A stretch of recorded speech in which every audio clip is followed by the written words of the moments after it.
Hi guys, welcome back to our channel. నేను మీ సాయిని మళ్ళీ మీ ముందుకు ఒక అద్భుతమైన వీడియోని అయితే తీసుకొచ్చాను.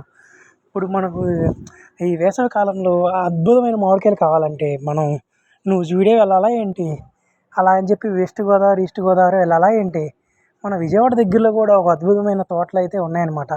నాకు రీసెంట్గానే తెలిసింది.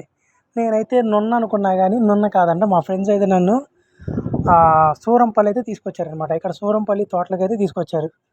సూరంపల్లి తోటల్లో ఏం కాయలు ఉన్నాయా అని చూస్తే అబ్బాబ్బాబ్బా, నోరూరిపోయే కాయలు అయితే అద్భుతంగా ఉన్నాయండి. కాకపోతే ఏంటంటే మనం డైరెక్ట్గా చెట్టు దగ్గర నుంచి తీసుకుంటే అవి 3 days తర్వాత పండుతాయి అన్నమాట. నేనైతే ఇక్కడ ఏమి ఉన్నాయని చెప్పి చూశానమాట. నాకైతే ఫస్ట్ అయితే రసం కాయలు కనిపించాయి. తీయటి రసాలు కనిపించాయి అనమాట. నాకైతే చాలా అంటే చాలా హ్యాపీగా అనిపించింది. ఇన్ని కాయలు అయితే నేను ఒకసారిగా ఎప్పుడు చెట్టుకి చూడలేదు. చూసారు కదా ఎంత గుమగుమలాడుతుందో చెట్టు నిండా కాయలే అనమాట. నాకు మా ఇంట్లో వాళ్ళకి మామిడి పళ్ళు అంటే చాలా ఇష్టం అండి. ఎందుకంటే అది సీజన్ ఫ్రూట్ కదా. మా అమ్మకి, మా నాన్నమ్మకి, మా నాన్నకి, మా చెల్లికి అయితే చాలా అంటే చాలా ఇష్టం అండి. మెయిన్గా మా అమ్మ అయితే రసం కాయాలంటే పడి చచ్చిపోద్దండి.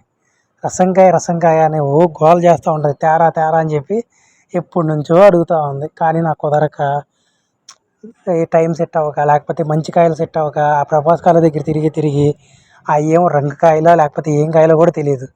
వెళ్తాం, చూడడం, రేట్ అడగడం, వచ్చేయడం, ఇదే పని సరిపోతుంది.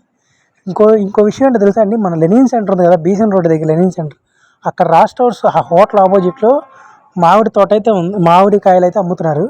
కానీ వాళ్ళు రేట్లు చెప్తున్నారండి. ఇంటికాయతలు తీసుకెళ్ళడమే. ఏంటండి బాబు ఆ రేట్లు మరీ దారుణం అండి.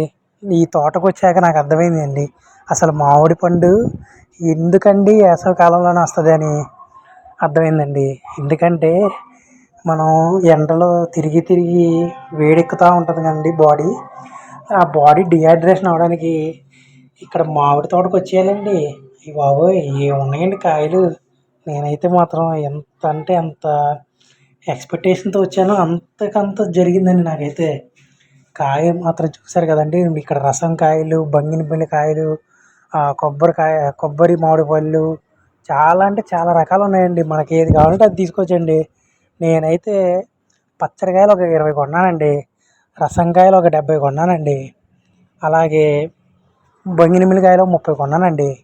కాకపోతే నేనంటే పండిని తీసుకున్నానండి వాళ్ళ దగ్గర. ఎందుకంటే మా అమ్మోళ్ళు తీసుకెళ్ళగానే తినేస్తారండి. 3 రోజులు ఆగమంటే కొడతారండి బాబు నన్ను. అందుకని చెప్పి నేను పండిని తీసుకెళ్ళా. పండని ఏమున్నాయంటే అవి మాత్రం చెప్పానమాట మా అమ్మోళ్ళకి, పండని కాయలు కూడా కొన్ని తెస్తున్నా, అవి మాత్రం కొన్ని రోజులు ఆగా తినాలి, అందుకే రసంకాయలు ముందు తెచ్చేస్తున్నా పండి అని చెప్పానండి. వాళ్ళు సరే అన్నారండి. అందుకే తీసుకెళ్తున్నానండి. చూశారు కదా, నేనైతే ఒక 500 కొందాం అనుకుని వెళ్ళానండి. కానీ బిల్లు అయితే 3000 దాకా అయిందండి. మా వాళ్ళు అసలు ఇప్పుడు ఎలా ఎక్స్పెక్టేషన్స్తో ఉన్నారో దానికి ఎక్కడ తగ్గకూడదని చెప్పి నేను అంత పెట్టి అయితే తీసుకోవడం జరిగిందండి. చూసారు కదా రసంకాయలు, అసలు బయట కాయ రేట్ అండి 30 రూపాయలు కూడా అమ్ముతున్నారండి. కానీ ఈ ఆంటీ వాళ్ళు మాకైతే 13 రూపాయలకి ఇచ్చారు. నేను ట్రే మొత్తం తీసుకున్నాను అండి రసంకాయలు. నాకైతే ట్రే వచ్చి 1100 తీసుకున్నారు. నాకైతే చాలా రీజనబుల్ అనిపించింది. ఎందుకంటే ట్రైలో 80 కాయలు అయితే ఉన్నాయన్నమాట. చూసారు కదా, దగ్గరుండి అన్ని కాయలు దగ్గరుండి అబ్జర్వ్ చేస్తూ తీసుకున్నా. మా ఫ్రెండ్స్ వాళ్ళు ఏంట్రా బాబు అన్ని కాయలా అన్నారు. కానీ తప్పదు ఫ్రెండ్స్, మీకు ఏది తెలుసు మా ఇంట్లో బాధలు. మా వాళ్ళు సంవత్సరానికి ఒకసారి కాయలు అడుగుతారు. అడిగినప్పుడు వాళ్ళకి తృప్తిగా ఇప్పించేయాలి, లేకపోతే నాకు మనసు లాగేస్తుందండి. అందుకని చెప్పి తృప్తిగా ఇప్పించేసాను అనమాట. ట్రే తీసుకొని వెళ్ళిపోతున్నాను ఇంటికి. ఇప్పుడు నాకైతే 80 కాయల దాకా వచ్చాయి. ఈ అన్న ఇంకో 2 కాయలు ఎక్స్ట్రా వేసి వెళ్ళే ఆ తర్వాత విషయం. ఇంకా మా లగేజ్ అయితే మొత్తం రెడీ అయ్యింది. ఇంకా బాంబే కాలనీకి వెళ్ళబోతున్నాం. Ready, full enjoy. కాయలన్నీ అసలు చూశారు కదా, మా బండి, మా కాయలు, మా లగేజ్, అలా ఇంకా ఆగిరిపల్లి నుంచి స్టార్ట్ అయ్యామన్నమాట. విజయవాడ అయితే మేము స్టార్ట్ అయ్యాం అనమాట. చూసారు క్లైమేట్ ఎలా ఉందో, ఎంత బాగుందో చూసారు ఈరోజు క్లైమేట్ మాత్రం. మాకైతే చాలా మేము వెళ్ళే దారిలో వాన కూడా ఫేస్ చేసాం అనమాట. పక్కన వాన పడదంటే సైడ్ ఆగి పక్కన పెట్టి కాయలు తడవకుండా కాపాడాం. చాలా అంటే చాలా అద్భుతంగా ఉంది క్లైమేట్. చూసారు అంత పెద్ద వాన పడుతుందో. అసలు ఆ క్లైమేట్ అయితే నెక్స్ట్ లెవెల్. సూరంపల్లి నుంచి నున్న వచ్చేదాకా ఎండ, నున్న నుంచి బాంబే కాలనీ దాకా వాన. అది మా పరిస్థితి. మొత్తానికైతే ఫుల్ ఎంజాయ్ చేసాం. నెక్స్ట్ వీడియో ఇంకా అద్భుతంగా ఉంటుంది. స్కిప్ చేయకుండా మన ఛానల్ చూడండి. బాయ్.